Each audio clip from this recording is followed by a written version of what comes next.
Сәлеметсіздер ме, балалар? Қазір қазақ тілі пәні. Бүгінгі тақырып нәтиже сабақ. Мен не үйрендім? Бүгінгі оқу мақсатымыз мәтін түрлерін ажыратып, мәтіндерді бөліктерге бөліп, жоспар құрамыз.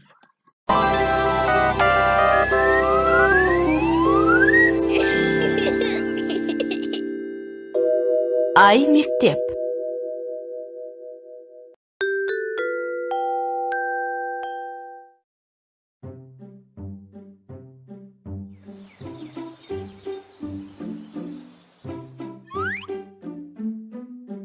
Дана, мұнда бір мәтін абзацтары бойынша бөлініп жазылған.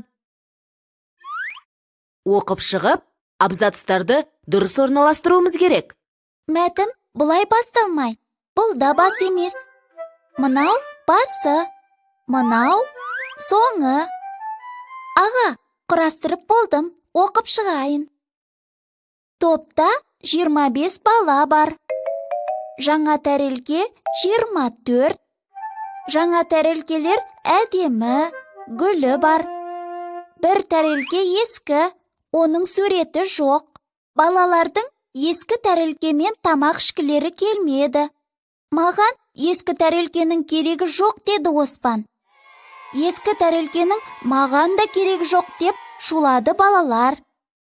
Бірақ бұл тәрелкемен бір бала тамақ ішеді. Бүгін кезекші Ажар. Ол барлық балаға тамақты жаңа тәрелкемен берді. Балалар таң қалды. Ескі тәрелке қайда? Ескі тәрелкеден Ажардың өзі тамақ ішті. Асхана тыныш, шу жоқ. Ажар ақылды қыз. Ол жақсы ойлап тапты. Ескі тәрелкемен ылғи кезекші тамақ ішеді, деді мұғалім. Иә, дұрыс. Мәтінге қандай тақырып қоясың? Бұл мәтінде ескі тәрелке туралы айтылған. Мәтіннің тақырыбы ескі тәрелке болады. Жақсы. Енді мына жоспарды оқып көрші. Мәтін абзацтарына сәйкес келе ме? Әлде қателері бар ма? Бір тәрелкенің жоғалуы, Оспан мен балалардың айғайласуы, Ажардың ескі тәрелкені ауыстыруы, мұғалім мен кезекші. Жоқ, ешқандай тәрелке жоғалған жоқ. Балалар Оспанмен айғайласқан жоқ. Олар тәрелкеге байланысты шу шығарды. Ажар ескі тәрелкені ауыстырған жоқ, өзіне алды. Соңғы бөлімде мұғалім мен кезекші туралы емес. Мынаның барлығы да қате. Бұл мәтіннің жоспары басқаша болуы керек. Жарайсың, бұл да дұрыс. Жалпы, мәтінге жоспар құру үшін алдымен мәтіндегі абзацтардың санын анықтау керек. Одан соң әр абзацтағы тірек сөзді табу керек. Соңында абзацтың тірек сөзін немесе оның негізгі мағынасын қысқа бір сөйлеммен жазу керек. Біздің мәтінімізде 4 абзац бар. Мысалы, бірінші абзацтың тірек сөздері ретінде 25 бала, 24 жаңа тәрелке сөздерін алайық. Осы сөздерге қарап, бұл абзацты бір жаңа тәрелкенің жетпеуі деп атауға болады. Түсінікті. Екінші абзацтың тірек сөздері ескі тәрелке, керегі жоқ, балалар шулады. Бір сөйлеммен айтсақ, балалар ескі тәрелкенің керегі жоқ деп шулады. Немесе балалардың шулауы деп қысқартуға болады. Үшінші абзацтың тірек сөздері кезекші, Ажар, өзі тамақ ішті, асхана, тыныш. Ажар кезекші болғанда ескі тәрелкеден өзі тамақ ішті. Асхана тынышталды деген сөйлем атау үшін ұзақ емес пе? Әрине ұзақ. Сондықтан абзацтың мағынасына қарай Ажардың кезекшілігі деп атауға болады.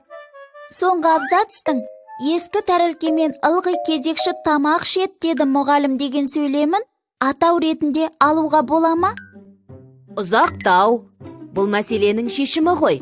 Демек, мәселенің шешімі деп атасақ болады. Сонымен, мәтіннің жоспары. Бір жаңа тәрелкенің жетпеуі, балалардың шулауы, Ажардың кезекшілігі, мәселенің шешімі. Ажар тапқыр, ақылды қыз екен. Маған ұнады. Балалар, сіздер мәтін туралы бейнетаспаны көрдіңіздер. Енді осы мәтінге байланысты білімімізді толықтыру мақсатында мәтінмен жұмыс жасайық. Оқулықтағы бірінші жаттығуға назар аударайық. Мәтінді мұқият тыңдаңыздар. Бұл ай қыстың хабаршысы. Бұл айда жердің топырағы тоң болып қатады. Қара суық күшейеді. Су бетіне қабыршық мұз қатады. Күн қысқарып, түн ұзарады. Кей жерлерді қар басады. Кей жерлерде жауған жаңбырдың арты қарға айналады. Бұл қай ай? Балалар, осы оқылған мәтінде бізде бірінші түсініксіз сөздер бар екенін байқадық. Сол түсініксіз сөздердің мағынасын анықтайық. Ол сөздер хабаршысы, тоң, қара суық, қабыршық, мұз. Оқулықтың соңында түсіндірме сөздік бар. Сол жерді ашып қарауға да болады. Қара суық, жер қара кездегі жауын шашынсыз ызғарлы суық. Қабыршық мұз дегеніміз, ол жаңа қатқан жұқа мұз. Тоң, қатты суықтан топырақтың сіресіп қатып қалуын айтады. Тоң деп. Хабаршы, хабар жеткізуші. Балалар, енді осы мәтін бойынша тапсырмаларды орындайық. Мәтін неше бөлікке бөлінген? Жақсы. Енді осы мәтін бойынша мына берілген жоспарды толықтырыңыздар. Бұл жерде әр сөйлемдегі тірек сөз болатын сөздерді алып қолдануға болады. Жоспарды толықтырып құрғаннан кейін, сол жоспардың көмегімен мәтіннің мазмұнын жазып, өз мұғалімдеріңізге жіберіп, кері байланыс алыңыздар. Балалар, сіздерге лашын құсы туралы мәтін берілген. Мәтіндерді түсініп оқып, әр мәтінге сұрақ қоя отырып, түрін анықтайсыздар және сәйкестендіресіздер. Ал балалар, сіздерге мына сурет берілген. Бұл суретке байланысты бір мәтін құрап жазасыздар.